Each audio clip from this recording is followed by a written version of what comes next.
ನನ್ನ ಹೆಸರು ಪ್ರಕಾಶ್ ಬೀದಿ, ಸಹ ಶಿಕ್ಷಕರು ಶ್ರೀ ರುದ್ರೇಶ್ವರ ಪ್ರೌಢಶಾಲೆ, ಪಾಂಡುಮಟ್ಟಿ, ಗೊಪ್ಪೇನಹಳ್ಳಿ. ಇವತ್ತು ಇಂದಿನ ತರಗತಿಯಲ್ಲಿ ನಿಮ್ಮ 10ನೇ ತರಗತಿಯಲ್ಲಿ ಬರುವಂತಹ ಸಮಾಜ ವಿಜ್ಞಾನ ವಿಷಯದ ರಾಜ್ಯಶಾಸ್ತ್ರ ವಿಭಾಗದ ಮೊದಲನೇ ಪಾಠ ಭಾರತದ ಸಮಸ್ಯೆಗಳು ಹಾಗೂ ಅವುಗಳ ಪರಿಹಾರೋಪಾಯಗಳು. ಭಾರತದ ಸಮಸ್ಯೆಗಳು ಮತ್ತು ಅವುಗಳ ಪರಿಹಾರೋಪಾಯಗಳು ಅಂತೇಳಿ ನಿಮ್ಮ ಒಂದು ರಾಜ್ಯಶಾಸ್ತ್ರ ವಿಭಾಗದ ಮೊದಲನೇ ಪಾಠ. ನಿಮಗೆ 8 ಮತ್ತು 9ನೇ ತರಗತಿಯಲ್ಲಿ ಸಮಾಜದಲ್ಲಿ ಬರುವಂತಹ ವಿಭಾಗಗಳ ಬಗ್ಗೆ ನಿಮಗೆ ಪರಿಚಯ ಇರುತ್ತೆ. ಏನು ಇತಿಹಾಸ ಇರ್ಬೋದು, ಭೂಗೋಳ, ಅರ್ಥಶಾಸ್ತ್ರ, ರಾಜ್ಯಶಾಸ್ತ್ರ, ಸಮಾಜಶಾಸ್ತ್ರ ಮತ್ತು ವ್ಯವಹಾರ ಅಧ್ಯಯನ. ಈ 6 ವಿಭಾಗಗಳಲ್ಲಿ ರಾಜ್ಯಶಾಸ್ತ್ರ ವಿಭಾಗ ಸಹ ಒಂದು.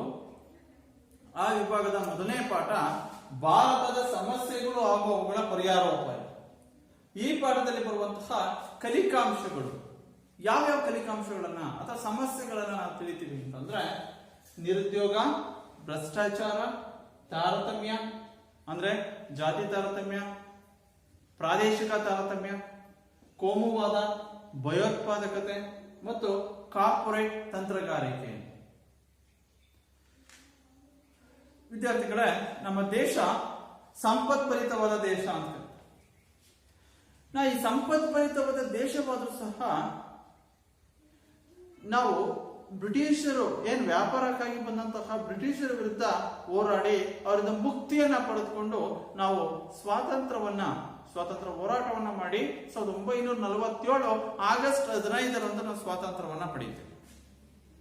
ಈ ಸ್ವಾತಂತ್ರ್ಯ ಪಡೆದ ನಂತರ ನಾವು ಅನೇಕ ಸಮಸ್ಯೆಗಳನ್ನು, ಸವಾಲುಗಳನ್ನು ಎದುರಿಸಬೇಕಾಗುತ್ತೆ. ಕೆಲವು ಆಂತರಿಕ ಸಮಸ್ಯೆಗಳು ಮತ್ತು ಕೆಲವು ಬಾಹ್ಯ ಸಮಸ್ಯೆಗಳನ್ನು ಸಹ ನಮ್ಮ ರಾಷ್ಟ್ರ ಎದುರಿಸಬೇಕಾಗುತ್ತೆ. ಈ ಸಮಸ್ಯೆಗಳನ್ನ ಭಾರತದ ಪ್ರತಿಯೊಬ್ಬ ಪ್ರಜೆ, ನಾವೆಲ್ಲರೂ ಸಹ ನಮಗೆ ರಾಷ್ಟ್ರದ ಬಗ್ಗೆ ಅಭಿಮಾನ ಇದೆ, ರಾಷ್ಟ್ರದ ಬಗ್ಗೆ ಗೌರವ ಇದೆ.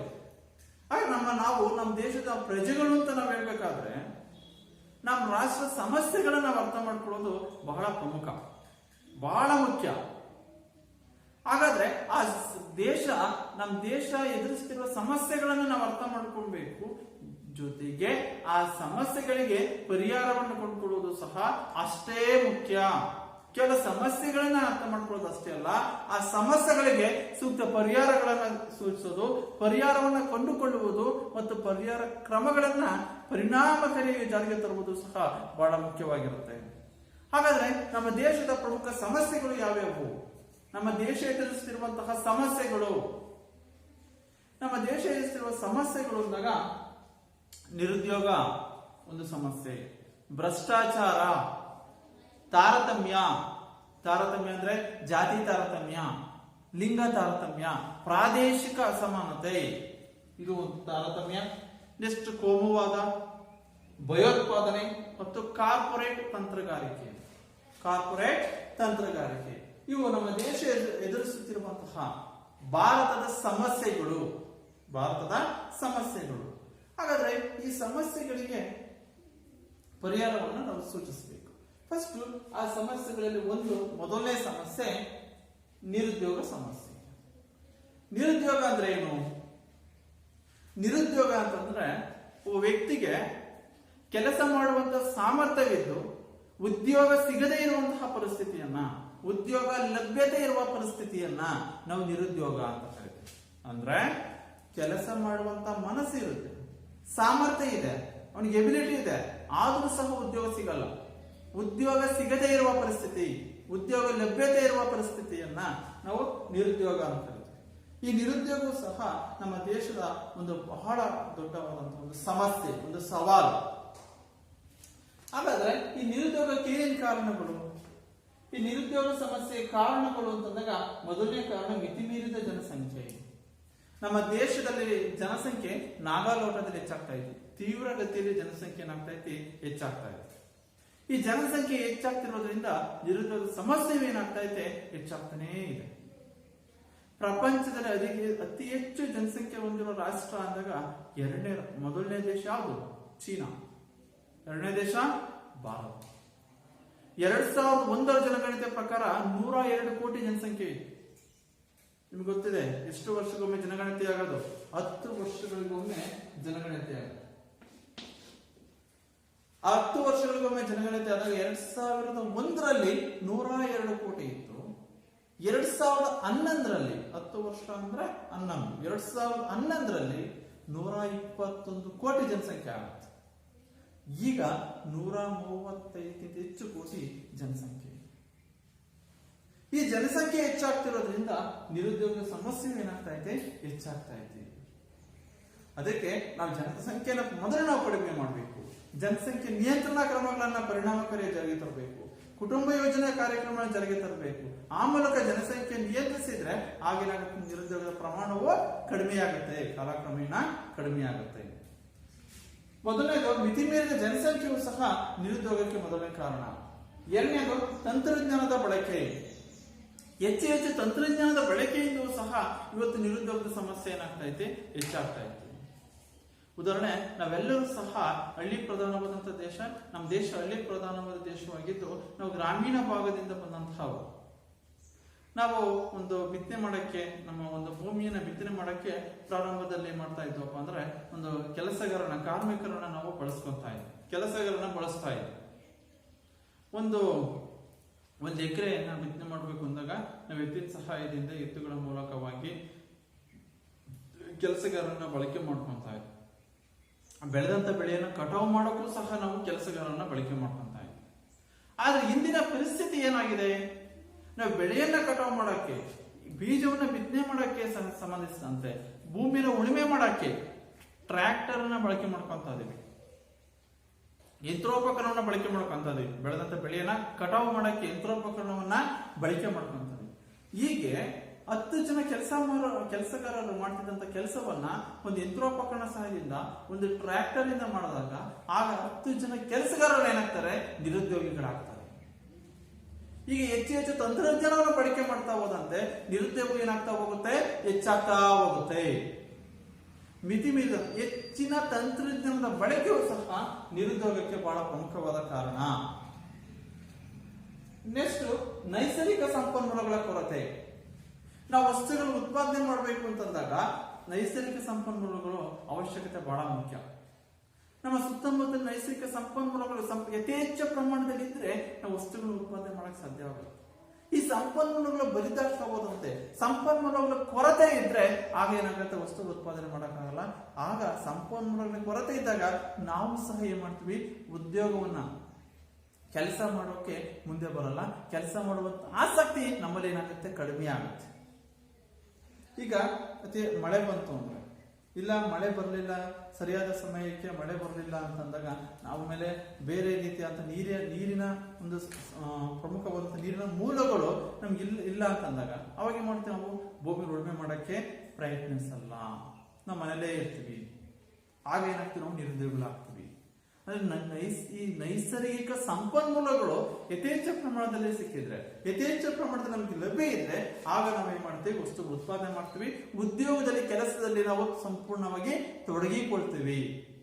ಈ ನೈಸರ್ಗಿಕ ಸಂಪನ್ಮೂಲ ಕೊರತೆಯು ಸಹ ನಿರುದ್ಯೋಗಕ್ಕೆ ಒಂದು ಕಾರಣ. ನೆಕ್ಸ್ಟ್, ಕೃಷಿಯ ಮೇಲಿನ ಅಧಿಕ ಅವಲಂಬನೆ. ಅಂದ್ರೆ ನಮ್ಮ ರೈತರು, ನಮ್ಮ ಭಾರತೀಯರು 65%ಕ್ಕಿಂತ ಅಧಿಕ ಸಂಖ್ಯೆಯ ಜನರು ಕೃಷಿಯನ್ನು ಅವಲಂಬಿಸಿದೆ. 65 ಪ್ರಾರಂಭ 2001ರಲ್ಲಿ 65ಕ್ಕಿಂತ ಹೆಚ್ಚಿನ ಜನರು. ಇತ್ತೀಚಿನ ದಿನಗಳಲ್ಲಿ ಸಹ ಅಧಿಕ ಸಂಖ್ಯೆಯ ಜನರು ಕೃಷಿಯನ್ನು ಅವಲಂಬಿಸಿದೆ. 70% ಅಷ್ಟು ಜನರು ಕೃಷಿಯನ್ನು ಅತಿ ಹೆಚ್ಚು ಅವಲಂಬಿಸ್ತಾರೆ. ಈಗ ಅಧಿಕ ಕೃಷಿಯ ಮೇಲಿನ ಅವಲಂಬನೆಯೂ ಸಹ ನಿರುದ್ಯೋಗಕ್ಕೆ ಕಾರಣ. ಹೇಗೆ ಅಂತಂದ್ರೆ, ವರ್ಷದಲ್ಲಿ 365 ದಿನ. ಈ 365 ದಿನದಲ್ಲಿ ಅಂದ್ರೆ 12 ತಿಂಗಳಲ್ಲಿ ಕನಿಷ್ಠ ಕೃಷಿಯನ್ನ ನಾವು, ಈಗ ಯಾವುದೇ ಒಂದು ಬೆಳೆಯನ್ನ ಬೆಳಿತೀವಿ ಅಂದ್ರೆ 3 ತಿಂಗಳು ಬೆಳೆಯನ್ನ ಬೆಳಿತೀವಿ.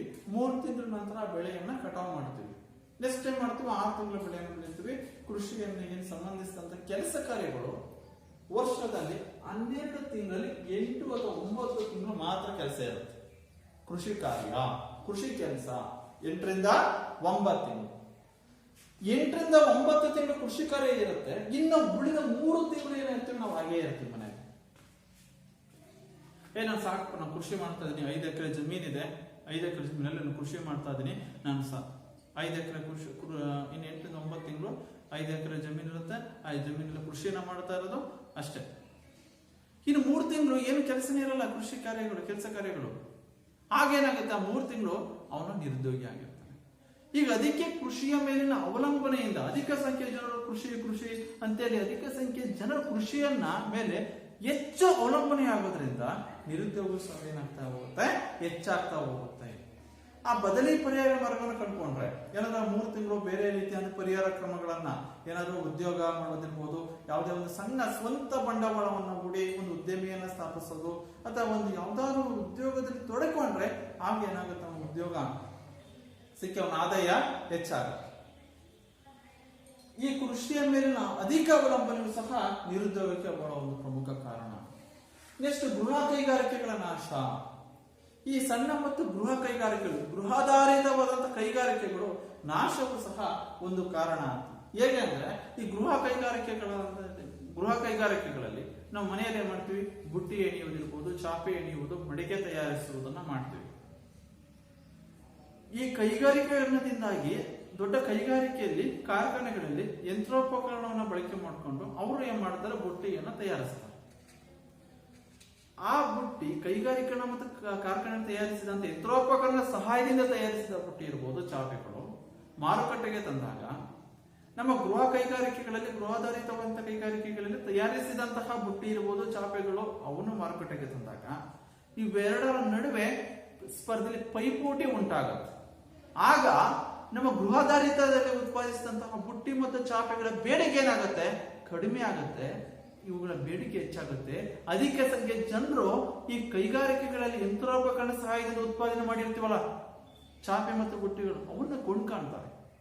ಯಾವಾಗ ಇವುಗಳನ್ನು ಕೊಂಡ್ಕೊಳಲ್ವ, ಚಾಪೆ ಈ ಗೃಹಾಧಾರಿತದಲ್ಲಿ ಉತ್ಪಾದಿಸಿದ ವಸ್ತುಗಳನ್ನು ಕೊಂಡ್ಕೊಳಲ್ವ, ಬೇಡಿಕೆ ಕಡಿಮೆ ಆಗುತ್ತೋ ಆಗ ಈ ವಸ್ತುಗಳನ್ನ ಅವಲಂಬಿಸಿದಂತ ಕೈಗಾರಿಕೆಗಳು, ಆ ಗೃಹಾಧಾರಿತ ಕೈಗಾರಿಕೆಗಳಿಗೆ ಕೆಲಸ ಮಾಡುತ್ತಿದ್ದಂತಹ ಸಾವಿರಾರು ಕೆಲಸಗಾರರು ನಿರುದ್ಯೋಗಿಗಳಾಗ್ತಾರೆ.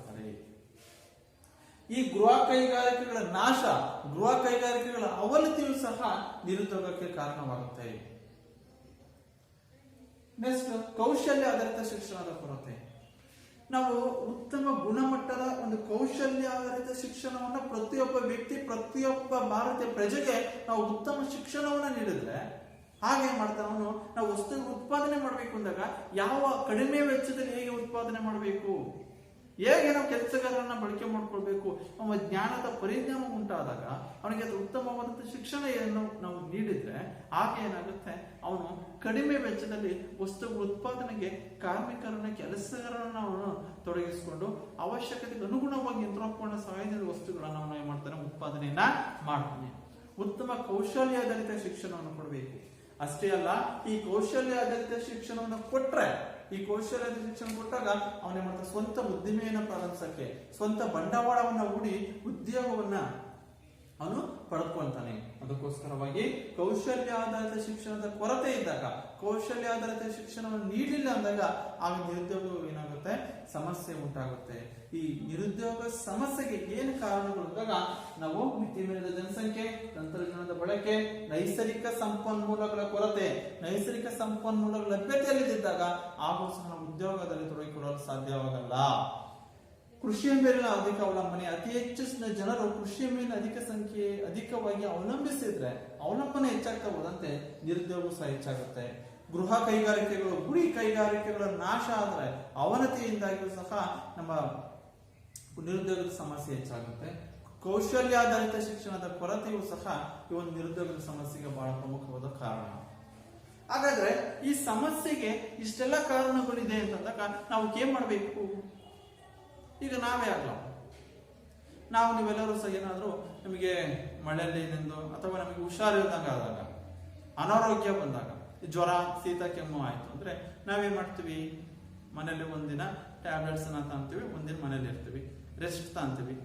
2ನೇ ದಿನ ಆದ್ರೂ ಸಹ ನಮಗೆ ಜ್ವರ ಬಂತು, 3ನೇ ದಿನ ಮತ್ತೆ ಜ್ವರ, ಶೀತ ಜಾಸ್ತಿ ಆಯ್ತು, ಕಡಿಮೆ ಆಗ್ಲಿಲ್ಲ, ಅವಾಗ ಏನ್ ಮಾಡ್ತೀವಿ? ಆಸ್ಪತ್ರೆಗೆ ಹೋಗಿ ಸರಿಯಾದ ರೀತಿಯಂತಹ ಒಂದು ಚಿಕಿತ್ಸೆಯನ್ನ ನಾವು ವೈದ್ಯರಿಂದ ಸೂಕ್ತ ರೀತಿಯ ಚಿಕಿತ್ಸೆಯನ್ನು ನಾವು ಪಡ್ಕೊಂತೀವಿ. ಆಗ ನಮ್ಮ ಆರೋಗ್ಯ ಸಮಸ್ಯೆ ಏನಾಗುತ್ತೆ? ಬಗೆಹರುತ್ತೆ.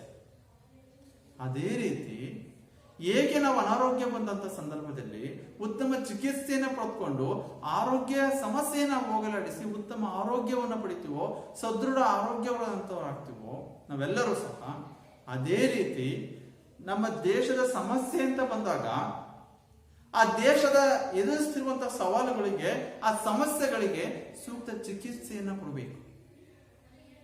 ಸೂಕ್ತ ಪರಿಹಾರ ಕ್ರಮಗಳನ್ನ ಮೂಲಕವಾಗಿ ಚಿಕಿತ್ಸೆಯನ್ನು ಕೊಟ್ಟಾಗ ಆಗ ಸಮಸ್ಯೆಗಳನ್ನು ನಾವು ಏನು ಮಾಡಬಹುದು, ಹೋಗಲಾಡಿಸಬಹುದು. ಸದೃಢವಾದಂತಹ ಒಂದು ಪ್ರಬಲವಾದಂತಹ ಶ್ರೀಮಂತ ರಾಷ್ಟ್ರವನ್ನಾಗಿ, ಸದೃಢ ರಾಷ್ಟ್ರವನ್ನಾಗಿ ನಮ್ಮ ರಾಷ್ಟ್ರವನ್ನು ನಾವು ಮಾಡಬಹುದು. ಹಾಗಾದ್ರೆ ಈ ನಿರುದ್ಯೋಗ ಸಮಸ್ಯೆಗೆ ನಾವು ಏನೇ ಕ್ರಮಗಳನ್ನು ಕೈಗೊಳ್ಳಬಹುದು, ಆ ಸಮಸ್ಯೆಯನ್ನು ಹೋಗಲಾಡಿಸಕ್ಕೆ ಯಾವ್ಯಾವ ಪರಿಹಾರ ಕ್ರಮಗಳನ್ನು ಕೈಗೊಳ್ಳಬಹುದು. ಈ ನಿರುದ್ಯೋಗ ಸಮಸ್ಯೆಯಿಂದಾಗಿ ಬಡತನ ಸಹ ನಮ್ಮ ದೇಶದಲ್ಲಿ ಹೆಚ್ಚಾಗ್ತಾನೆ ಹೋಗುತ್ತೆ. ಯಾಕೆಂದ್ರೆ ಅವನಿಗೆ ಕೆಲಸನೇ ಇಲ್ಲ ಅಂದಾಗ, ಅವನಿಗೆ ಕೆಲಸನೇ ಇಲ್ಲಪ್ಪ, ಅವನಿಗೆ ಸಾಮರ್ಥ್ಯ ಇದೆ, ಎಬಿಲಿಟಿ ಇದೆ, ಆದ್ರೆ ಅವನಿಗೆ ಕೆಲಸ ಸಿಕ್ಕಿಲ್ಲ, ಅವನು ನಿರುದ್ಯೋಗಿ. ಆಗ ಅವನಿಗೆ ಆದಾಯ ಏನಾಗುತ್ತೆ, ಅವನಲ್ಲಿ ಕಡಿಮೆ ಇರುತ್ತೆ. ಕೆಲಸನೇ ಇಲ್ಲ ಅಂದಾಗ ಅವನ ಆದಾಯ ಏನಾಗುತ್ತೆ, ಕಡಿಮೆ ಇರುತ್ತೆ. ಅವನ ಆದಾಯ ಕಡಿಮೆ ಇದ್ದಾಗ ಅವನ ಜೀವನ ಮಟ್ಟ ಏನಾಗುತ್ತೆ, ಕಡಿಮೆ ಇರುತ್ತೆ. ಯಾವಾಗ ಒಬ್ಬ ವ್ಯಕ್ತಿಯ ಜೀವನ ಮಟ್ಟ ಕಡಿಮೆ ಇದ್ದಾಗ ಅತ್ಯಂತ ಬಡತನದ ರೇಖೆಯಲ್ಲಿ ಅವನು ಬದುಕ್ತಾ ಇದ್ದಾನೆ, ವಾಸ ಮಾಡ್ತಾ ಇದ್ದಾನೆ ಅಂತಂದಾಗ ಆ ಬಡತನದ ಪ್ರಮಾಣವನ್ನು ನಾವು ಹೋಗಲಾಡಿಸಬೇಕಾಗುತ್ತೆ. 2011ರಲ್ಲಿ ಜನಗಣತಿಯ ಪ್ರಕಾರವಾಗಿ ಭಾರತದಲ್ಲಿ 21.9% ಬಡತನ ಇತ್ತು. 21.9 21.9% ನಮ್ಮ ಭಾರತದಲ್ಲಿ ಬಡತನ ಇತ್ತು. ಈ ಬಡತನವನ್ನು ಹೋಗಲಾಡಿಸಬೇಕು. ಆ ಮೂಲಕ ನಾವೇನನ್ನ ನಿರುದ್ಯೋಗವನ್ನು ಹೋಗಲಾಡಿಸಬಹುದು ಅಂತೇಳಿ ಎಲ್ಲ ಕೇಂದ್ರ ಮತ್ತು ರಾಜ್ಯ ಸರ್ಕಾರಗಳು ಏನ್ ಮಾಡ್ತವೆ, ಕೆಲವು ಕಾರ್ಯಕ್ರಮಗಳನ್ನ ಕೈಗೊಳ್ತವೆ, ಪರಿಣಾಮಕಾರಿಯಾದಂತಹ ಒಂದು ಯೋಜನೆಗಳನ್ನ ಕೈಗೊಂಡು. ಹಾಗಾದ್ರೆ ಯಾವ್ಯಾವ ನಿರುದ್ಯೋಗ ಸಮಸ್ಯೆಯನ್ನು ಹೋಗಲಾಡಿಸಕ್ಕೆ ನಾವು ಕಾರ್ಯಕ್ರಮಗಳನ್ನು ಕೈಗೊಳ್ಳಬಹುದು, ಪರಿಹಾರ ಕ್ರಮಗಳು ಯಾವ್ಯಾವ ನಿರುದ್ಯೋಗ ಸಮಸ್ಯೆಯ ಪರಿಹಾರ ಕ್ರಮಗಳು ಅಂದಾಗ, ಒಂದು ಉದ್ಯೋಗ ಸೃಷ್ಟಿಸುವ ಕಾರ್ಯಕ್ರಮ. ದೇಶದ ಪ್ರತಿಯೊಬ್ಬ ಜನರಿಗೂ ಸಹ ಉದ್ಯೋಗವನ್ನು ಸೃಷ್ಟಿಸುವಂತಹ ಕಾರ್ಯಕ್ರಮಗಳನ್ನು ಕೈಗೊಳ್ಳಬೇಕು. ಪ್ರತಿಯೊಬ್ಬರಿಗೂ ಸಹ ನಾವು ಉದ್ಯೋಗ ಸೃಷ್ಟಿಸುವಂತಹ, ಉದ್ಯೋಗವನ್ನು ತೊಡಗಿಕೊಳ್ಳುವಂತಹ ಕಾರ್ಯಕ್ರಮಗಳನ್ನು ಕೈಗೊಂಡು ಅವರಿಗೆ ಒಂದು ಪ್ರೋತ್ಸಾಹವನ್ನು ನೀಡುವುದರ ಮೂಲಕ ಅವ್ರನ್ನ ಉದ್ಯೋಗದಲ್ಲಿ ತೊಡಗಿಕೊಳ್ಳುವಂತೆ ಪ್ರೇರೇಪಿಸುವ ಮೂಲಕವಾಗಿ ನಾವು ಈ ನಿರುದ್ಯೋಗ ಸಮಸ್ಯೆಯನ್ನ ಹೋಗಲಾಡಿಸಬಹುದು. ಕನಿಷ್ಠ ಕೂಲಿಗಾಗಿ ಕಾಳು ಯೋಜನೆ ಇರ್ಬೋದು, ನಮ್ಮ ಸರ್ಕಾರಗಳು ಜಾರಿಗೆ ತಂದಿರುವಂತಹ ಯೋಜನೆಗಳು ಅಂತಂದಾಗ, ಆನಂತರವಾಗಿ ಇಂತಿಷ್ಟವಾದಂತಹ ಒಂದು 150 ದಿನ ಕೆಲಸ ಮಾಡಿದ್ರೆ 150 ದಿನಕ್ಕೆ ಕೂಲಿಗಾಗಿ, ಅಂದ್ರೆ ಅವರು ಎಷ್ಟು ಕೆಲಸ ಮಾಡ್ತಾರೋ ಆ ಕೆಲಸಕ್ಕೆ ತಕ್ಕಂತ ಒಂದು ಕೂಲಿಯನ್ನ ನೀಡೋದು, ಈ ರೀತಿಯಾದಂತಹ ಅನೇಕ ಕಾರ್ಯಕ್ರಮಗಳನ್ನ ನಮ್ಮ ಕೇಂದ್ರ ಮತ್ತು ರಾಜ್ಯ ಸರ್ಕಾರಗಳು ಜಾರಿಗೆ ತಂದಿದ್ದೇವೆ. ಇದರ ಮೂಲ ಉದ್ದೇಶ ಏನಪ್ಪಾ ಅಂದ್ರೆ ಬಡತನವನ್ನು ಹೋಗಲಾಡಿಸಬೇಕು ಮತ್ತೆ ನಿರುದ್ಯೋಗ ಸಮಸ್ಯೆಯನ್ನ ಹೋಗಲಾಡಿಸಬೇಕು. ನೆಕ್ಸ್ಟ್ ಕೌಶಲ್ಯಾಧಾರಿತ ಶಿಕ್ಷಣ ನೀಡಬೇಕು. ನಾವ್ ಹೇಳಿದ್ವಿ, ಏನ್ ಹೇಳಿದ್ರು, ಕೌಶಲ್ಯಾಧಾರಿತ ಶಿಕ್ಷಣ ಇಲ್ಲದೆ ಇರುವುದು ಒಂದು ನಿರುದ್ಯೋಗಕ್ಕೆ ಕಾರಣ. ಅದಕ್ಕೆ ಉತ್ತಮವಾದಂತಹ ಕೌಶಲ್ಯಾಧಾರಿತವಾದಂತಹ ಶಿಕ್ಷಣವನ್ನು ನೀಡಿದ್ರೆ, ಕೌಶಲ್ಯಾಧಾರಿತವಾದಂತಹ ಶಿಕ್ಷಣವನ್ನು ನೀಡೋದ್ರಿಂದ ನಾವು ಈ ಒಂದು ಸಮಸ್ಯೆಯನ್ನ, ನಿರುದ್ಯೋಗ ಸಮಸ್ಯೆಯನ್ನು ಹೋಗಲಾಡಿಸಬಹುದು. ಉತ್ತಮ ಗುಣಮಟ್ಟವಾದಂತಹ ಉತ್ತಮ ಕೌಶಲ್ಯವನ್ನ, ಉತ್ತಮ ಜ್ಞಾನವನ್ನ, ಪರಿಜ್ಞಾನವನ್ನ ಪ್ರತಿಯೊಬ್ಬ ಪ್ರತಿಯೊಬ್ಬ ವ್ಯಕ್ತಿ ಪಡೆದುಕೊಂಡ್ರೆ ಆಗ ಏನ್ ಮಾಡ್ತಾನೆ, ಅವನು ಕೆಲಸದಲ್ಲಿ ತೊಡಗಿಕೊಳ್ತಾನೆ, ಸ್ವಂತ ಒಂದು ಬಂಡವಾಳವನ್ನು ಹೂಡ್ತಾನೆ, ಒಂದು ಉದ್ಯಮಿಯನ್ನ ಪ್ರಾರಂಭಿಸ್ತಾನೆ. ಹೇಗೆ ನಾನು ಕೆಲಸವನ್ನ ಮಾಡಬಹುದು, ಇತರ ಕೆಲಸಗಾರನ ಹೇಗೆ ಬಳಸ್ಕೊಳ್ಬಹುದು ಎಂಬ ಜ್ಞಾನ ಉಂಟಾಗುತ್ತೆ. ಅದರಿಂದ ಉತ್ತಮ ಕೌಶಲ್ಯಾಧಾರಿತವಾದಂತಹ ಶಿಕ್ಷಣವನ್ನ ನಾವು ನೀಡಬೇಕು ಪ್ರತಿಯೊಬ್ಬರಿಗೂ ಸಹ. ಎರಡನೇ ಸಹಾಯಧನ ನೀಡಬೇಕು. ಭಾರತದಲ್ಲಿರುವಂತಹ ಪ್ರತಿಯೊಬ್ಬ ಪ್ರಜೆಗೂ ಸಹ, ಪ್ರತಿಯೊಬ್ಬರಿಗೂ ಸಹ ನಾವು ಸಹಾಯಧನವನ್ನು ಕಲ್ಪಿಸಬೇಕು. ನಿನಗೆ ಕೆಲಸ ಇಲ್ಲನಪ್ಪ, ಸರಿ ನಾವೇ ನಿನಗೆ ಸಹಾಯಧನವನ್ನು ಕೊಡ್ತೀನಿ. ಆಗ ನೀನು ಏನ್ ಮಾಡು, ಒಂದು ಸಣ್ಣದಾದ ರೀತಿಯಾದಂತಹ ಗೃಹ ಕೈಗಾರಿಕೆನ ಮನೆಯಲ್ಲೇ ಗೃಹಾಧಾರಿತವಾಗಿ ಒಂದು ಬುಟ್ಟಿ ಎಣೆಯೋದು, ಯಾವುದೋ ಒಂದು ಉದ್ಯಮಿಯನ್ನ ಪ್ರಾರಂಭಿಸು. ಆಗ ನೀನೇನ್ ಮಾಡ್ತೀಯ, ಸಹಾಯಧನವನ್ನು ಕಲ್ಪಿಸಿಕೊಟ್ಟಾಗ ಆಗ ಪ್ರತಿಯೊಬ್ಬರು ಸಹ ಏನ್ ಮಾಡ್ತಾರೆ, ಉದ್ಯೋಗದಲ್ಲಿ ತೊಡಗಿಕೊಳ್ಳಲು ಮುಂದೆ ಬರ್ತಾರೆ. ಅದಕ್ಕೆ ನಮ್ಮ ರಾಜ್ಯ ಮತ್ತು ಕೇಂದ್ರ ಸರ್ಕಾರಗಳು ಏನ್ ಮಾಡ್ತದವೆ, ಸಹಾಯಧನವನ್ನ ಕಲ್ಪಿಸುವ ಮೂಲಕವಾಗಿ ನಿರುದ್ಯೋಗ ಸಮಸ್ಯೆಯನ್ನು ಬಗೆಹರಿಸಬೇಕು ಅಂತೇಳಿ ಪ್ರಯತ್ನವನ್ನು ನಡೆಸುತ್ತಿವೆ. ನೆಕ್ಸ್ಟ್ ಗುಣಮಟ್ಟದ ತಾಂತ್ರಿಕ ಶಿಕ್ಷಣ. ಉತ್ತಮ ಗುಣಮಟ್ಟದ ತಾಂತ್ರಿಕ ಶಿಕ್ಷಣ ನೀಡೋದ್ರ ಮುಖಾಂತರವಾಗಿ ನಿರುದ್ಯೋಗ ಸಮಸ್ಯೆಯನ್ನು ನಾವು ಹೋಗಲಾಡಿಸಬಹುದು. ನಾನು ಆಗಲೇ ಹೇಳಿದಂಗೆ ಈ ಕೈಗಾರಿಕೀಕರಣದಿಂದಾಗಿ ಈ ಯಂತ್ರೋಪಕರಣವನ್ನ ಬಳಕೆ ಮಾಡಿಕೊಂಡಾಗ ಆ ವಸ್ತುಗಳು ಹೆಚ್ಚು ಗುಣಮಟ್ಟವನ್ನು ಹೊಂದಿರ್ತವೆ. ಈಗ ಉದಾಹರಣೆ, ಈ ಕೈಗಾರಿಕೀಕರಣದಿಂದಾಗಿ ಯಂತ್ರೋಪಕರಣ ಬಳಕೆಯಿಂದಾಗಿ ಈ ವಸ್ತುಗಳನ್ನ ನಾವು ಉತ್ಪಾದನೆ ಮಾಡಿದ್ದೀವಿ.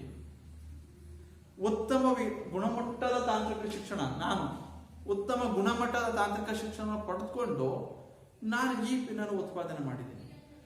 ಇವೆರಡೂ ಪೆನ್ನುಗಳು ಸಹ ಉತ್ತಮವಾದಂಥ ಗುಣಮಟ್ಟವನ್ನು ಹೊಂದಿದ್ದಾಗ ಆಗ ಏನಾಗುತ್ತೆ, ಜನ ಇವೆರಡನ್ನೂ ಪೆನ್ನನ್ನು ಸಹ ಅವರು ಸ್ವೀಕರಿಸ್ತಾರೆ, ಪಡೆದುಕೊಳ್ತಾರೆ. ಆ ಎರಡಕ್ಕೂ ಸಹ ಒಂದು ಬೇಡಿಕೆ ಇರುತ್ತೆ. ಯಾವಾಗ ಇದಕ್ಕೆ ಬೇಡಿಕೆಯನ್ನು ಬರುತ್ತೋ ಆಗ ಏನ್ ಮಾಡ್ತಾರೆ, ಎಲ್ಲರೂ ಸಹ ಏನ್ ಮಾಡ್ತಾರೆ, ಹೌದಪ್ಪ ನಾನು ಉತ್ತಮ ತಾಂತ್ರಿಕ ಶಿಕ್ಷಣವನ್ನು ಪಡೆದುಕೊಂಡು ನಾನು ಸಹ ಉತ್ಪಾದನೆ ಮಾಡೋಣ ಅಂತ ಎಲ್ಲರೂ ಉದ್ಯೋಗದಲ್ಲಿ ತೊಡಗಿಕೊಳ್ತಾರೆ, ಕೆಲಸ ಮಾಡುವುದಕ್ಕೆ ಮುಂದೆ ಬರ್ತಾರೆ.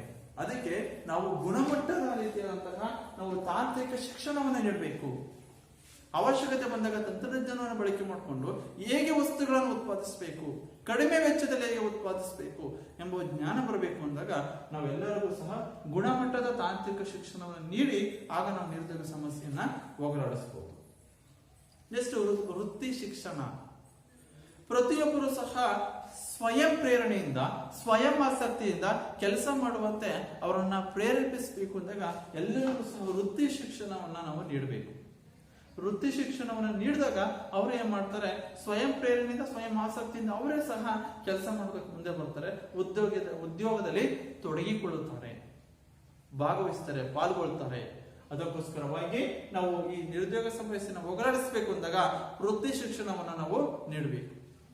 ನೆಕ್ಸ್ಟ್ ಸ್ವಯಂ ಉದ್ಯೋಗವನ್ನು ಮಾಡುವಂತಹ ಎಲ್ಲರಿಗೂ ಸಹ ಪ್ರೋತ್ಸಾಹವನ್ನ, ಸಹಾಯಧನವನ್ನು ಕಲ್ಪಿಸುವ ಮೂಲಕವಾಗಿ ಅವರಲ್ಲೂ ಸಹ ಒಂದು ಪ್ರೇರೇಪಿಸುವ ಮೂಲಕವಾಗಿ ನಾವು ನಿರುದ್ಯೋಗ ಸಮಸ್ಯೆಯನ್ನ ಹೋಗಲಾಡಿಸಬಹುದು. ವಿದ್ಯಾರ್ಥಿಗಳೇ, ನಾವು ನಿರುದ್ಯೋಗ ಸಮಸ್ಯೆ ಎಷ್ಟು ದೇಶಕ್ಕೆ ಒಂದು ದೊಡ್ಡ ಸವಾಲಾಗಿತ್ತೋ ಆ ಸಮಸ್ಯೆಯನ್ನು ನಾವು ಬಗೆಹರಿಸಬೇಕು ಅಂತಂದ್ರೆ ಈ ಪರಿಹಾರ ಕ್ರಮಗಳನ್ನ ಪರಿಣಾಮಕಾರಿಯಾಗಿ ಜಾರಿಗೆ ತರಬೇಕು. ನೀವೆಲ್ಲರೂ ಸಹ ಈ ಒಂದು ಕ್ರಮಗಳನ್ನ ಕೈಗೊಳ್ಳುವ ಮೂಲಕವಾಗಿ ನಾವು ಈ ನಿರುದ್ಯೋಗ ಸಮಸ್ಯೆಯನ್ನು ಹೋಗಲಾಡಿಸಬಹುದು. ಉದ್ಯೋಗ ಸೃಷ್ಟಿಸುವ ಕಾರ್ಯಕ್ರಮಗಳನ್ನ ಜಾರಿಗೆ ತರ್ತಾರೆ, ಅದಕ್ಕೆ ನಾವು ಸಹ ಒಂದು ಸಹಾಯವನ್ನ ಅಥವಾ ನಾವು ಸಹ ಅದಕ್ಕೆ ಭಾಗವಹಿಸಿಕೊಳ್ಬೇಕು. ಕೌಶಲ್ಯ ಆಧಾರಿತ ಶಿಕ್ಷಣವನ್ನ, ಉತ್ತಮವಾದಂತಹ ಗುಣಮಟ್ಟದ ಕೌಶಲ್ಯ ಆಧಾರಿತ ಶಿಕ್ಷಣವನ್ನ ಪಡೆದುಕೊಂಡು ನಾವು ನಿರುದ್ಯೋಗ ಸಮಸ್ಯೆಯನ್ನು ಹೋಗಲಾಡಿಸಬಹುದು. ಸಹಾಯಧನವನ್ನ, ಪ್ರತಿಯೊಬ್ಬರಿಗೂ ಸಹಾಯಧನವನ್ನ ಕಲ್ಪಿಸುವುದರ ಮೂಲಕವಾಗಿ ಗುಣಮಟ್ಟದ ತಾಂತ್ರಿಕ ಶಿಕ್ಷಣ ನೀಡುವುದರ ಮೂಲಕ ವೃತ್ತಿ ಶಿಕ್ಷಣ, ಸ್ವಯಂ ಉದ್ಯೋಗ ಇವೆಲ್ಲ ಪರಿಹಾರ ಕ್ರಮಗಳನ್ನು ಕೈಗೊಳ್ಳುವುದರ ಮೂಲಕವಾಗಿ ನಾವು ನಿರುದ್ಯೋಗ ಸಮಸ್ಯೆಯನ್ನ ಹೋಗಲಾಡಿಸಬಹುದು. ನಾವು ಈಗ ಭಾರತದ ಸಮಸ್ಯೆಗಳು ಹಾಗೂ ಅವುಗಳ ಪರಿಹಾರ ಉಪಾಯಗಳಲ್ಲಿ ನಿರುದ್ಯೋಗ, ಭ್ರಷ್ಟಾಚಾರ, ತಾರತಮ್ಯ, ಕೋಮುವಾದ, ಭಯೋತ್ಪಾದಕತೆ ಮತ್ತು ಕಾರ್ಪೊರೇಟ್ ತಂತ್ರಗಾರಿಕೆ, ಈ ಸಮಸ್ಯೆಗಳಲ್ಲಿ ಒಂದು ಸಮಸ್ಯೆ ಆದಂತಹ ನಿರುದ್ಯೋಗ ಸಮಸ್ಯೆ. ನಿರುದ್ಯೋಗ ಅಂದ್ರೆ ಏನು, ನಿರುದ್ಯೋಗ ಸಮಸ್ಯೆ ಕಾರಣಗಳು ಮತ್ತು ಅವುಗಳ ಪರಿಹಾರ ಕ್ರಮಗಳು. ನಿರುದ್ಯೋಗ ಅಂದ್ರೇನು, ಎಕ್ಸಾಮ್ ಕೇಳ್ತಾರೆ, ನಿರುದ್ಯೋಗ ಎಂದರೇನು? ಒಬ್ಬ ವ್ಯಕ್ತಿಗೆ ಕೆಲಸ ಮಾಡುವ ಸಾಮರ್ಥ್ಯವಿದ್ದರೂ ಉದ್ಯೋಗ ಸಿಗದೇ ಇರುವ ಸ್ಥಿತಿಯನ್ನ, ಉದ್ಯೋಗ ಲಭ್ಯತೆ ಇರುವ ಸ್ಥಿತಿಯನ್ನ ಏನ್ ಕರೀತಾರೆ, ನಿರುದ್ಯೋಗ ಎಂದು ಕರೆಯುತ್ತಾರೆ. ನಿರುದ್ಯೋಗ ಸಮಸ್ಯೆಗೆ ಕಾರಣಗಳು ಈ ಕೆಳಕಂಡಂತಿವೆ. ಮೊದಲನೇ ಕಾರಣ, ಮಿತಿ ಮೀರಿದ ಜನಸಂಖ್ಯೆ ಹೆಚ್ಚಾಗ್ತಾ ಹೋದಂತೆ ನಿರುದ್ಯೋಗ ಪ್ರಮಾಣ ಸಹ ಹೆಚ್ಚಾಗ್ತಾ ಹೋಗುತ್ತೆ. ಎರಡನೇದು, ಹೆಚ್ಚಿನ ತಂತ್ರಜ್ಞಾನದ ಬಳಕೆ. ನಾವು ಅತಿ ಹೆಚ್ಚು ತಂತ್ರಜ್ಞಾನವನ್ನು ಬಳಕೆ ಮಾಡ್ಕೊಂಡ್ರಿಂದ ನಮ್ಮ ನಿರುದ್ಯೋಗವು ಏನಾಗುತ್ತೆ, ಹೆಚ್ಚಾಗ್ತಾ ಹೋಗುತ್ತೆ. ಇನ್ನು ಮೂರನೇದು, ನೈಸರ್ಗಿಕ ಸಂಪನ್ಮೂಲಗಳ ಕೊರತೆ. ನಮ್ಮ ಸುತ್ತಮುತ್ತಲಿನ ಒಂದು ವಸ್ತುಗಳ ಉತ್ಪಾದನೆಗೆ ಸಂಪನ್ಮೂಲಗಳು ಬಹಳ ಅವಶ್ಯಕ. ಆದರೆ ನೈಸರ್ಗಿಕ ಸಂಪನ್ಮೂಲಗಳ ಕೊರತೆಯಲ್ಲಿದ್ದಾಗ ಆಗ ಏನಾಗುತ್ತೆ, ಉತ್ಪಾದನೆ ಕಡಿಮೆ ಆಗುತ್ತೆ. ಉತ್ಪಾದನೆ ಕಡಿಮೆ ಆದಾಗ ನಿರುದ್ಯೋಗ ಏನಾಗುತ್ತೆ, ಸೃಷ್ಟಿ ಆಗುತ್ತೆ. ನೈಸರ್ಗಿಕ ಸಂಪನ್ಮೂಲಗಳ ಕೊರತೆ. ನೆಕ್ಸ್ಟ್, ಕೃಷಿಯ ಮೇಲಿನ ಅಧಿಕ ಅವಲಂಬನೆ. ಕೃಷಿಯ ಮೇಲಿನ ಅಧಿಕವಾದಂತಹ ಅವಲಂಬನೆ, ಕೃಷಿಯ ಮೇಲೆ ಅದಕ್ಕೆ ಹೆಚ್ಚು ಅವಲಂಬನೆ ಆಗ್ತಿರೋದ್ರಿಂದಾಗಿ ನಮ್ಮ ಭಾಗದ ಜನರು, ನಮ್ಮ ಗ್ರಾಮೀಣ ಭಾಗದ ಜನರು ಈ ಕೃಷಿಯ ಮೇಲೆ ಅತಿ ಹೆಚ್ಚು ಅವಲಂಬಿಸಿರೋದ್ರಿಂದ ನಿರುದ್ಯೋಗ ಸಮಸ್ಯೆ ಹೆಚ್ಚಾಗ್ತಾ ಇದೆ. ಇನ್ನು ಗೃಹ ಕೈಗಾರಿಕೆಗಳು, ಗುಡಿ ಕೈಗಾರಿಕೆಗಳು ಸಂಪೂರ್ಣ ನಾಶ ಆಗ್ತಿರೋದ್ರಿಂದ ಆ ಗೃಹ ಕೈಗಾರಿಕೆಯಲ್ಲಿ ಕೆಲಸ ಮಾಡ್ತಿದ್ದಂತ ಕಾರ್ಮಿಕರು ಕೆಲಸವನ್ನ ಕಳೆದುಕೊಳ್ತಾರೆ.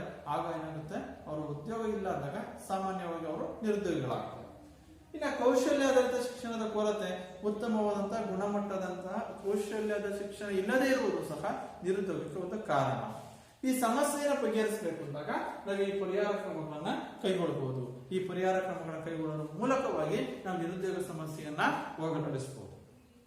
ನಾವೀಗ ನಿರುದ್ಯೋಗ ಅಂದ್ರೇನು, ನಿರುದ್ಯೋಗಕ್ಕೆ ಕಾರಣ ಮತ್ತು ಪರಿಹಾರ ಕ್ರಮಗಳನ್ನ, ಆ ಸಮಸ್ಯೆ ನಿರುದ್ಯೋಗ ಸಮಸ್ಯೆಗೆ ಪರಿಹಾರ ಕ್ರಮಗಳನ್ನ ತಿಳ್ಕೊಂಡು ಈಗ ನೆಕ್ಸ್ಟ್ ನಾವು ಮುಂದಿನ ಈಗ ನೆಕ್ಸ್ಟ್ ಎರಡನೇ ಸಮಸ್ಯೆ ಭ್ರಷ್ಟಾಚಾರ. ಎರಡನೇ ಸಮಸ್ಯೆ ಯಾವುದು?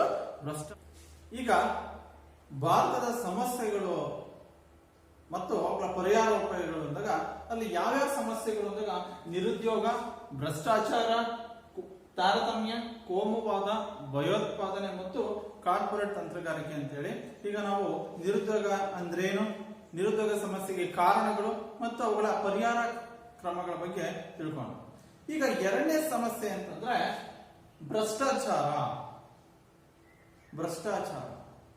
ಸಾರ್ವಜನಿಕ ಜೀವನದಲ್ಲಿ ಒಂದು ಭ್ರಷ್ಟಾಚಾರ ಬಹಳ ಒಂದು ಪ್ರಮುಖವಾದಂತಹ ಒಂದು ಮುಖ್ಯ ಪಿಡುಗು. ಭ್ರಷ್ಟಾಚಾರ ಇವತ್ತು ನಮ್ಮ ದೇಶ ಅಭಿವೃದ್ಧಿ ಪಥದಲ್ಲಿ ಸಾಗ್ತಿಲ್ಲ, ಸ್ವಲ್ಪ ನಿಧಾನಗತಿಯಲ್ಲಿ ಆಮೆಗತಿಯಲ್ಲಿ ಸಾಗ್ತಿದೆ ಅಂತಂದ್ರೆ ಇದಕ್ಕೆ ಕಾರಣ ಭ್ರಷ್ಟಾಚಾರ ಸಹ ಒಂದು ಅಂತ ಹೇಳ್ಬೋದು. ಹಾಗಾದ್ರೆ ಭ್ರಷ್ಟಾಚಾರ ಇವತ್ತಿನ ಒಂದು ಸಾರ್ವಜನಿಕ ಒಂದು ಜೀವನದಲ್ಲಿ ಬಹಳ ಮುಖ್ಯವಾದಂತಹ ಒಂದು ಪಿಡುಗಾಗಿದೆ. ವಾಸ್ತವಿಕವಾಗಿ ಮತ್ತು ಸಾರ್ವತ್ರಿಕವಾಗಿ ಸಮಾಜದ ಎಲ್ಲಾ ಸ್ತರಗಳಲ್ಲೂ ಸಹ, ಸಮಾಜದ ಎಲ್ಲಾ ಸ್ತರಗಳಲ್ಲಿ ವ್ಯಾಪಕವಾಗಿ ಹಬ್ಬಿರೋದು ಒಂದು ಸಮಸ್ಯೆ ಅಂತಂದ್ರೆ ಈ ಭ್ರಷ್ಟಾಚಾರ. ಹಾಗಾದ್ರೆ ಭ್ರಷ್ಟಾಚಾರ ಅಂದ್ರೆ ಏನು? ಭ್ರಷ್ಟಾಚಾರ ಅಂತಂದ್ರೆ ಲಂಚ ಅಥವಾ ಇನ್ಯಾವುದೇ ಕ್ರಮದಿಂದ ಕಾನೂನು ಬಾಹಿರ ಕ್ರಮಕ್ಕೆ ಪ್ರಚೋದನೆ ನೀಡುವುದು. ಲಂಚ ಅಥವಾ ಇನ್ಯಾವುದೇ ಕ್ರಮದಿಂದ, ಲಂಚ ತೆಗೆದುಕೊಳ್ಳೋದು ಅಥವಾ ಇನ್ಯಾವುದೇ ಕ್ರಮದಿಂದ ಕಾನೂನು ಬಾಹಿರ ಕ್ರಮಕ್ಕೆ ಪ್ರಚೋದನೆ ನೀಡುವಿಕೆಯನ್ನೇ ಭ್ರಷ್ಟಾಚಾರ ಅಂತ ಕರೀತಾರೆ. ಲಂಚ ತೆಗೆದುಕೊಳ್ಳುವುದು ಮತ್ತು ಪಡೆಯುವುದು ಸಹ ಒಂದು ಅಪರಾಧ.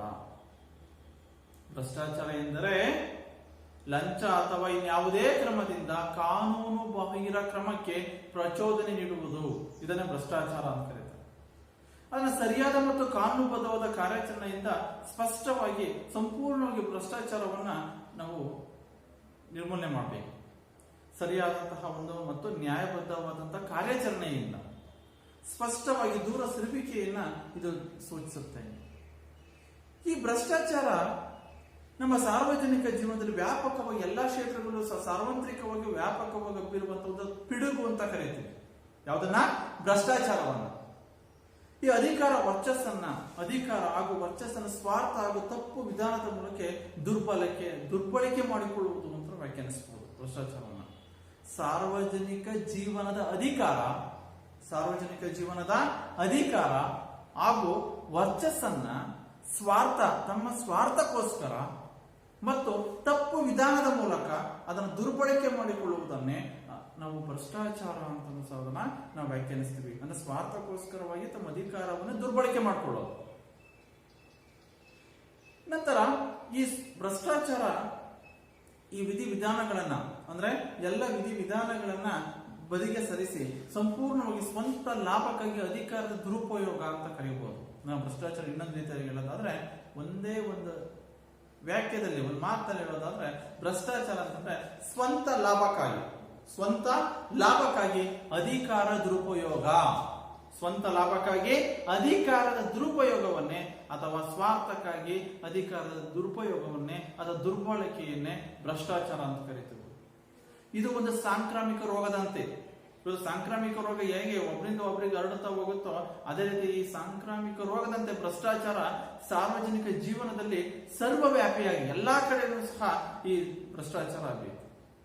ಹಾಗಾದ್ರೆ ಈ ಭ್ರಷ್ಟಾಚಾರ ಅಂದ್ರೆ ಏನು ಅಂತ ನಾವು ಹೇಳುದು ಏನಂದ್ರೆ, 3 ರೀತಿಯಲ್ಲಿ ವ್ಯಾಖ್ಯಾನಿಸ್ತೀವಿ ಭ್ರಷ್ಟಾಚಾರ ಅಂದ್ರೆ. ಒಂದು, ಲಂಚ ಅಥವಾ ಇನ್ಯಾವುದೇ ಕ್ರಮದಿಂದ ಕಾನೂನು ಬಾಹಿರ ಕ್ರಮಕ್ಕೆ ಪ್ರಚೋದನೆ ನೀಡುವುದು. ಇನ್ನೊಂದು ರೀತಿಯಲ್ಲಿ ತಮ್ಮ ಸ್ವಾರ್ಥಕ್ಕಾಗಿ ಅಧಿಕಾರವನ್ನು ದುರ್ಬಳಕೆ ಮಾಡಿಕೊಳ್ಳಬಹುದು. ಇನ್ನೊಂದು ರೀತಿಯಲ್ಲಿ ಸ್ವಂತ ಲಾಭಕ್ಕಾಗಿ ಅಧಿಕಾರದ ದುರುಪಯೋಗ. ಇದನ್ನು ನಾವು ಭ್ರಷ್ಟಾಚಾರ ಅಂತ ವ್ಯಾಖ್ಯಾನಿಸ್ತೀವಿ. ಹಾಗಾದ್ರೆ ಈ ಭ್ರಷ್ಟಾಚಾರದಿಂದ ಆಗುವಂತ ಪರಿಣಾಮಗಳೇನು? ಭ್ರಷ್ಟಾಚಾರದಿಂದ ಆಗುವಂತ ಪರಿಣಾಮಗಳಿದ್ದಾಗ ಈ ಭ್ರಷ್ಟಾಚಾರದಿಂದಾಗಿ ಅನೇಕವಾದ ದುಷ್ಪರಿಣಾಮಗಳು ಉಂಟಾಗ್ತವೆ. ಈ ಒಂದು ಸರಿಯಾದ ರೀತಿಯಂತಹ ಆಡಳಿತವನ್ನು ನಡೆಸಕ ಅದಕ್ಷ ಆಡಳಿತ, ರಾಷ್ಟ್ರದ ಆಡಳಿತವನ್ನ ಅಥವಾ ಒಂದು ಯಾವುದೇ ಒಂದು ವ್ಯವಸ್ಥೆ ಆಡಳಿತವನ್ನ ಸುವ್ಯವಸ್ಥಿತವಾಗಿ ಒಂದು ಪರಿಣಾಮಕಾರಿಯಾಗಿ ಆಡಳಿತವನ್ನು ನಡೆಸೋಕೆ ಸಾಧ್ಯವಾಗಲ್ಲ. ಯಾವುದರಿಂದ? ಈ ಭ್ರಷ್ಟಾಚಾರದಿಂದಾಗಿ ಒಂದು ಆಡಳಿತವನ್ನ ಸರಿಯಾದ ರೀತಿಯಿಂದ ಪ್ರಾಮಾಣಿಕತೆಯಿಂದ ನಾವು ಆಡಳಿತ ನಡೆಸೋಕೆ ಆಗಲ್ಲ. ಅದಕ್ಷತೆಯಿಂದ ಕೂಡಿರುತ್ತೆ ಆಡಳಿತ ವ್ಯವಸ್ಥೆ, ಅದಕ್ಷತೆಯಿಂದ ಕೂಡಿರುತ್ತೆ. ಸಮಾಜ ವಿರೋಧಿ ಹಾಗೂ ಆರ್ಥಿಕ ಸುವ್ಯವಸ್ಥೆ ವಿರೋಧಿ ಕೂಡ ಮಾತ್ರವಲ್ಲ, ರಾಜಕೀಯವಾಗಿ ಅಸಮರ್ಪಕ ಮತ್ತು ನೈತಿಕವಾಗಿ ತಪ್ಪು ಎನಿಸುವಂತಹ ಅನೇಕವಂತ ಕಾರ್ಯಗಳನ್ನ ಇಲ್ಲಿ ಕೈಗೊಳ್ಳಬೇಕಾಗುತ್ತೆ. ಈ ಭ್ರಷ್ಟಾಚಾರದಿಂದಾಗಿ ಆಡಳಿತ ವ್ಯವಸ್ಥೆಯಲ್ಲಿ ಲಂಚ ಪಡೆಯೋದು ಹೆಚ್ಚಾಗ್ತಾ ಹೋಗುತ್ತೆ. ಸ್ವಜನ ಪಕ್ಷಪಾತ, ಜಾತೀಯತೆ, ನಿಧಾನ ದ್ರೋಹ, ಜಾತೀಯತೆ ಅವರವರ ಜಾತಿಗೆ ಸಂಬಂಧಪಟ್ಟ ಜಾತೀಯತೆ, ಜಾತಿ ಬಗ್ಗೆ ಅಭಿಮಾನ, ಈ ಜಾತೀಯತೆ, ಲಂಚಗುಳಿತನ, ಸ್ವಜನ ಪಕ್ಷಪಾತಗಳು ಹೆಚ್ಚಾಗ್ತಾ ಹೋಗುತ್ತವೆ. ಇವೆಲ್ಲವೂ ಸಹ ಈ ಭ್ರಷ್ಟಾಚಾರದ ವ್ಯಾಪ್ತಿಯೊಳಗೆ ಬರುವಂತಹ ವಿಷಯಗಳು. ಸ್ವಜನ ಪಕ್ಷಪಾತ, ಲಂಚಗುಳಿತನ, ನಿಧಾನ ದ್ರೋಹ, ಜಾತೀಯತೆ ಇವೆಲ್ಲವೂ ಸಹ ಭ್ರಷ್ಟಾಚಾರದ ವ್ಯಾಪ್ತಿಯಲ್ಲಿ ಬರುವಂತಹ ವಿಷಯಗಳು, ಅದರ ಪರಿಧಿಯೊಳಗೆ ಬರುವಂತಹ ವಿಷಯಗಳು.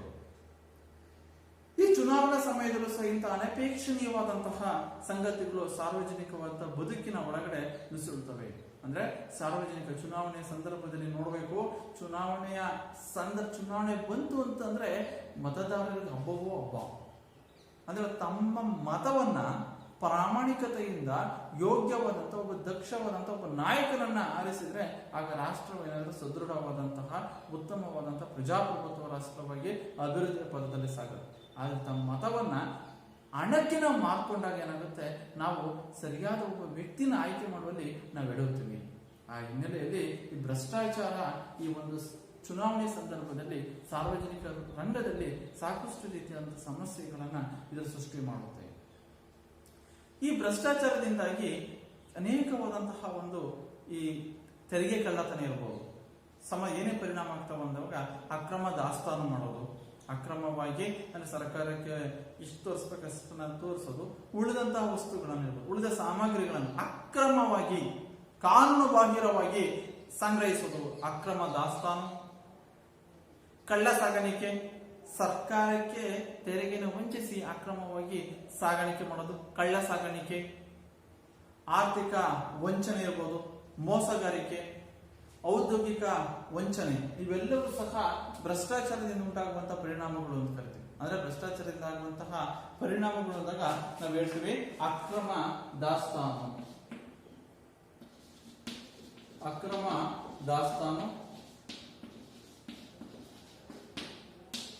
ನೆಕ್ಸ್ಟ್ ಅಕ್ರಮ ಅಂದ್ರೆ ಯಾವುದೇ ರೀತಿಯಾದಂತಹ ಕೆಲವು ಸರಕುಗಳನ್ನ ಅಥವಾ ವಸ್ತುಗಳನ್ನ ಅಕ್ರಮವಾಗಿ ಮಾಡೋದು, ಸಂಗ್ರಹಿಸೋದು, ದಾಸ್ತಾನು ಮಾಡೋದು, ಅದನ್ನ ಹೆಚ್ಚಿನ ಬೆಲೆಗೆ ಅದನ್ನ ಬೇರೆಯವರಿಗೆ ಮಾರೋದು, ಅಧಿಕಾರ ದುರ್ಬಳಕೆಯನ್ನು ಮಾಡ್ಕೊಳ್ಳೋದು, ದುರುಪಯೋಗವನ್ನು ಮಾಡ್ಕೊಳ್ಳೋದು, ಅಕ್ರಮ ದಾಸ್ತಾನು. ಇನ್ನ ಕಳ್ಳ ಸಾಗಾಣಿಕೆ, ಸರ್ಕಾರಕ್ಕೆ ತೆರಿಗೆಯನ್ನು ಕಟ್ಟಬೇಕು ಅಂತೇಳಿ ಆ ತೆರಿಗೆನ ವಂಚಿಸಿ ಏನ್ ಮಾಡೋದು, ತೆರಿಗೆಯನ್ನು ಪಾವತಿಸದೆ ಅಕ್ರಮವಾಗಿ ಬೇರೆ ಮಾರ್ಗದ ಮೂಲಕವಾಗಿ ಕಳ್ಳ ಸಾಗಾಣಿಕೆ ವಸ್ತುಗಳನ್ನ ಸರಕುಗಳನ್ನ ಸಾಗಿಸೋದು, ಕಳ್ಳ ಸಾಗಾಣಿಕೆ.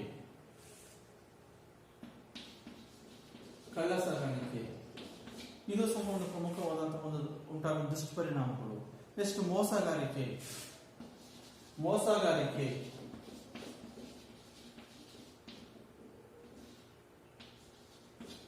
ಕಳ್ಳ ಸಾಗಾಣಿಕೆ, ಅಕ್ರಮ ದಾಸ್ತಾನು, ಆರ್ಥಿಕ ವಂಚನೆ,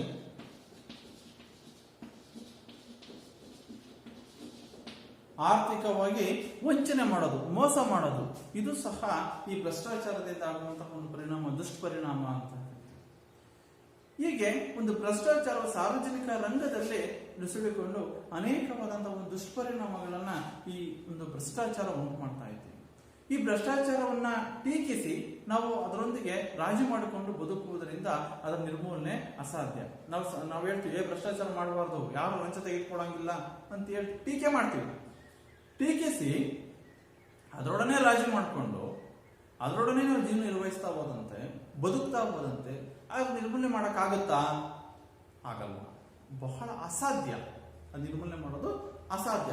ಅದಕ್ಕೆ ನಾವು ಏನ್ ಮಾಡ್ಬೇಕಪ್ಪ ಅಂದ್ರೆ, ಈ ವೈಯಕ್ತಿಕವಾಗಿ ಪ್ರತಿಯೊಬ್ಬರು ಸಹ ತಮ್ಮ ಸ್ವಾರ್ಥವನ್ನ ಬದಿಗರಿಸಿ ತಮ್ಮ ಪ್ರಾಮಾಣಿಕತೆಯಿಂದ, ವಿಶ್ವಾಸದಿಂದ ತಾವು ಮಾಡುವ ಕೆಲಸಕ್ಕೆ ನಾವು ಶ್ರದ್ಧೆಯಿಂದ ಮಾಡಿದಾಗ, ಯಾವುದೇ ಅಧಿಕಾರವನ್ನು ದುರ್ಬಳಕೆ ಮಾಡ್ಕೊಂಡಂಗೆ ನಾವು ಮಾಡುವ ಕೆಲಸವನ್ನ ಗೌರವಿಸಿದಾಗ ಆಗ ನಾವು ಭ್ರಷ್ಟಾಚಾರವನ್ನು ಏನ್ ಮಾಡ್ಬೋದು, ಸಂಪೂರ್ಣವಾಗಿ ನಿರ್ಮೂಲನೆಯನ್ನ ಮಾಡಬಹುದು. ಹಾಗಾದ್ರೆ ಈ ಭ್ರಷ್ಟಾಚಾರವನ್ನು ಹೋಗಲಾಡಿಸಕ್ಕೆ ನಾವು ಏನೇನು ಕ್ರಮಗಳನ್ನು ಕೈಗೊಳ್ಳಬಹುದು, ಭ್ರಷ್ಟಾಚಾರ ಹೇಗೆ ಪರಿಹರಿಸಬಹುದು? ಈ ಭ್ರಷ್ಟಾಚಾರವನ್ನು ನಾವು ಬಗೆಹರಿಸಬೇಕು ಅಂತಂದ್ರೆ, ಈ ಭ್ರಷ್ಟಾಚಾರವನ್ನ ಇಡೀ ಸಾರ್ವಜನಿಕ ರಂಗದಿಂದ, ಇಡೀ ನಮ್ಮ ವ್ಯವಸ್ಥೆಯಿಂದ, ಆಡಳಿತ ವ್ಯವಸ್ಥೆಯಿಂದ ನಾವು ದೂರ ಮಾಡಬೇಕಾದ್ರೆ ಈ ಭ್ರಷ್ಟಾಚಾರಕ್ಕೆ ಇರುವಂತಹ ಪರಿಹಾರ ಕ್ರಮಗಳೇನೇನು? ಫಸ್ಟ್ ಭ್ರಷ್ಟಾಚಾರಕ್ಕೆ ಸಂಬಂಧಪಟ್ಟಂತೆ ನಾವೇನ್ ಮಾಡ್ಬೇಕಂತಂದ್ರೆ, ಈ ಭ್ರಷ್ಟಾಚಾರ ನಿಗ್ರಹಕ್ಕೆ ಆ ಸಮಸ್ಯೆಯನ್ನು ಹೋಗಲಾಡಿಸೋದಕ್ಕೆ ಪ್ರಬಲವಾದ ರಾಜಕೀಯ ಇಚ್ಛಾಶಕ್ತಿ ಇರಬೇಕು. ಪ್ರಬಲ ರಾಜಕೀಯ ಇಚ್ಛಾಶಕ್ತಿ, ರಾಜಕೀಯ ಜ್ಞಾನ, ರಾಜಕೀಯ ಪರಿಜ್ಞಾನ ಇರಬೇಕು. ರಾಜಕೀಯ ಇಚ್ಛಾಶಕ್ತಿ ಇದ್ರೆ ನಾವು ಈ ಒಂದು ಭ್ರಷ್ಟಾಚಾರವನ್ನ ಹೋಗಲಾಡಿಸಬಹುದು.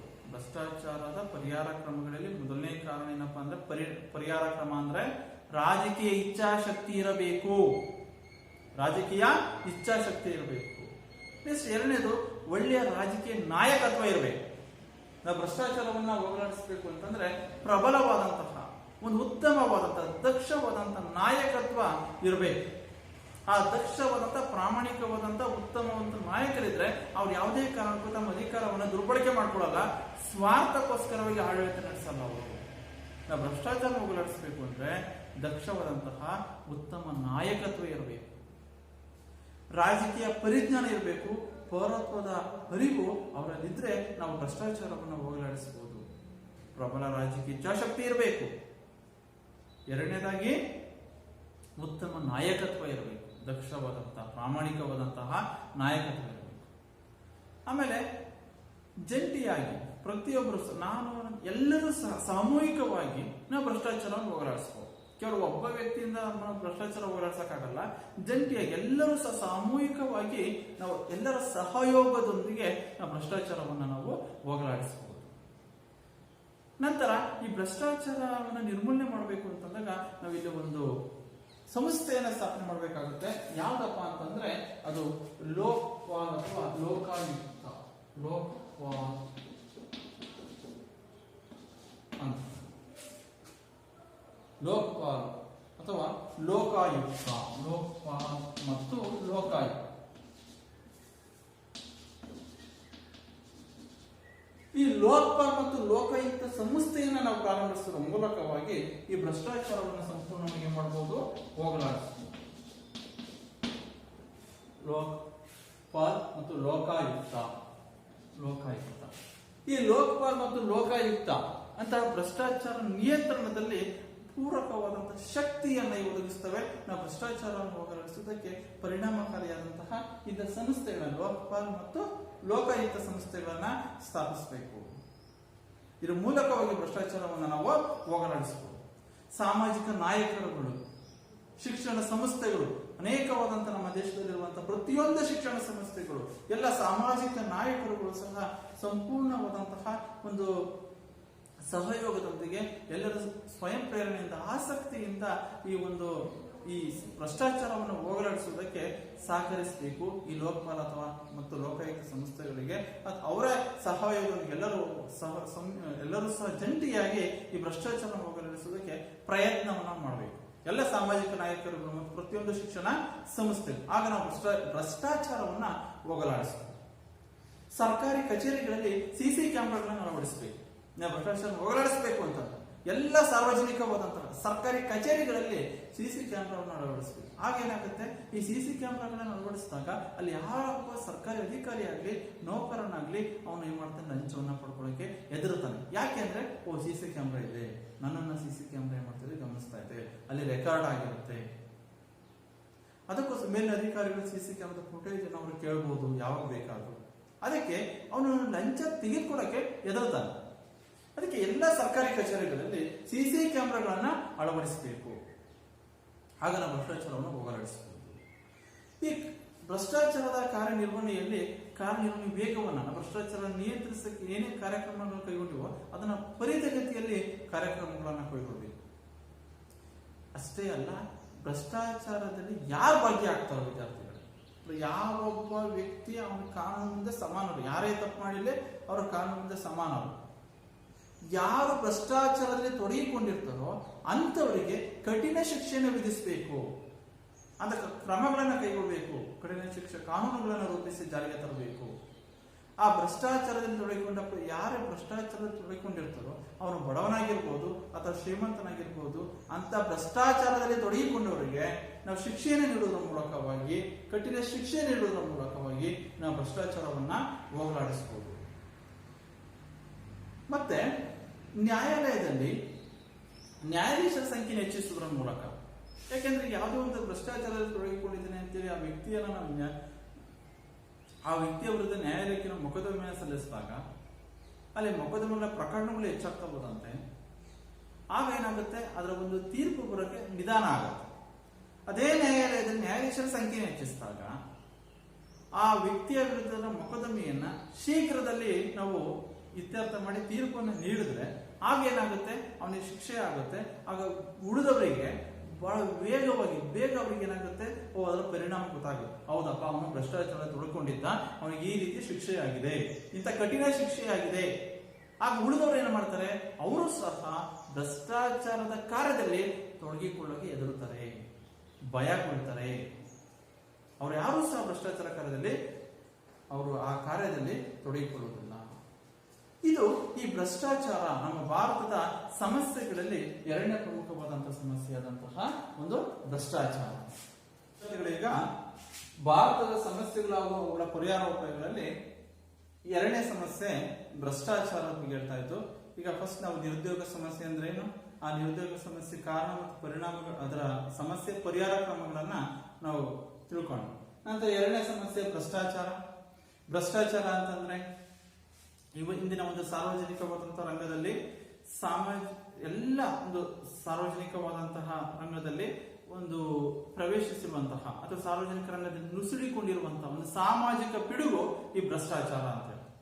ಈಗ ಭ್ರಷ್ಟಾಚಾರ ಅಂದ್ರೆ ಏನು ಅಂದ್ರೆ ಲಂಚ ಅಥವಾ ಇನ್ಯಾವುದೇ ಒಂದು ಕ್ರಮದಿಂದ ಕಾನೂನುಬಾಹಿರ ಕ್ರಮಕ್ಕೆ ಪ್ರಚೋದನೆ ನೀಡುವಿಕೆ ಅಥವಾ ಅಧಿಕಾರದ ದುರ್ಬಳಕೆ, ತಮ್ಮ ಸ್ವಾರ್ಥಕ್ಕಾಗಿ ಅಧಿಕಾರವನ್ನ ದುರ್ಬಳಕೆ ಮಾಡಿಕೊಳ್ಳೋದು, ಸ್ವಂತ ಲಾಭಕ್ಕಾಗಿ ಏನ್ ಮಾಡೋದು, ಅಧಿಕಾರವನ್ನ ದುರುಪಯೋಗ ಪಡಿಸಿಕೊಳ್ಳುವುದನ್ನೇ ನಾವು ಭ್ರಷ್ಟಾಚಾರ ಅಂತ ಕರಿತೀವಿ.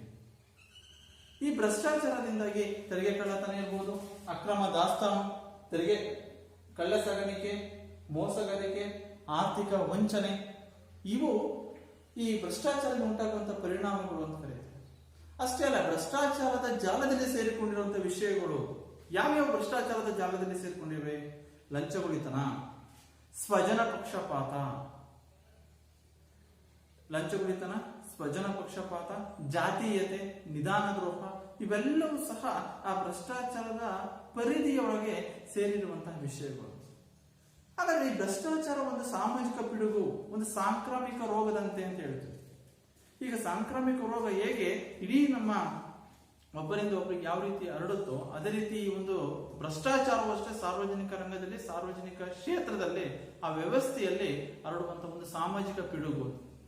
ಆದ್ರೆ ಈ ಭ್ರಷ್ಟಾಚಾರವನ್ನು ಹೋಗಲಾಡಿಸಕ್ಕೆ ನಾವೇನೇನು ಪರಿಹಾರ ಕ್ರಮಗಳನ್ನು ಕೈಗೊಳ್ಳಬಹುದು ಅಂದಾಗ ಫಸ್ಟ್ ಮೊದಲನೇ ಪರಿಹಾರ ಕ್ರಮ ಏನಪ್ಪಾ ಅಂದ್ರೆ ಪ್ರಬಲವಂತ ರಾಜಕೀಯ ಇಚ್ಛಾಶಕ್ತಿ ಇರಬೇಕು. ಪ್ರಬಲ ರಾಜಕೀಯ ಇಚ್ಛಾಶಕ್ತಿ ಇದ್ರೆ ನಾವು ಅವಾಗ ಏನ್ ಮಾಡಬಹುದು, ಭ್ರಷ್ಟಾಚಾರವನ್ನ ಹೋಗಲಾಡಿಸಬಹುದು. ದಕ್ಷವಾದಂತಹ ಪ್ರಾಮಾಣಿಕ ನಾಯಕತ್ವ ಗುಣ ಇರಬೇಕು, ನಾಯಕತ್ವ ಇರಬೇಕು. ಆ ನಾಯಕತ್ವ ದಕ್ಷತೆಯಿಂದ ಪ್ರಾಮಾಣಿಕತೆ ಇತ್ತು ಅಂದ್ರೆ ಅವರ ಒಂದು ಆಡಳಿತ ವ್ಯವಸ್ಥೆಯಲ್ಲಿ ಭ್ರಷ್ಟಾಚಾರ ಸೇರಲ್ಲ. ನೆಕ್ಸ್ಟ್ ಮೂರನೇದಾಗಿ ಈ ಭ್ರಷ್ಟಾಚಾರವನ್ನು ಹೋಗಲಾಡಿಸಬೇಕು ಅಂತಂದ್ರೆ ಲೋಕಪಾಲ್ ಮತ್ತು ಲೋಕಾಯುಕ್ತ ಎಂಬ ಸಂಸ್ಥೆಗಳನ್ನ ರಚನೆ ಮಾಡಬೇಕು. ಈ ಲೋಕಪಾಲ್ ಮತ್ತು ಲೋಕಾಯುಕ್ತ ಸಂಸ್ಥೆಗಳನ್ನ ಜಾರಿಗೆ ತರುವುದರ ಮೂಲಕವಾಗಿ ಭ್ರಷ್ಟಾಚಾರವನ್ನು ನಾವು ಹೋಗಲಾಡಿಸಬಹುದು. ಈ ಭ್ರಷ್ಟಾಚಾರದಲ್ಲಿ ಯಾರು ತೊಡಗಿಕೊಂಡಿರ್ತಾರೋ ಅವರಿಗೆ ಕಠಿಣ ಶಿಕ್ಷೆ ವಿಧಿಸುವುದರ ಮೂಲಕ ನಾವು ಭ್ರಷ್ಟಾಚಾರವನ್ನು ಹೋಗಲಾಡಿಸಬಹುದು.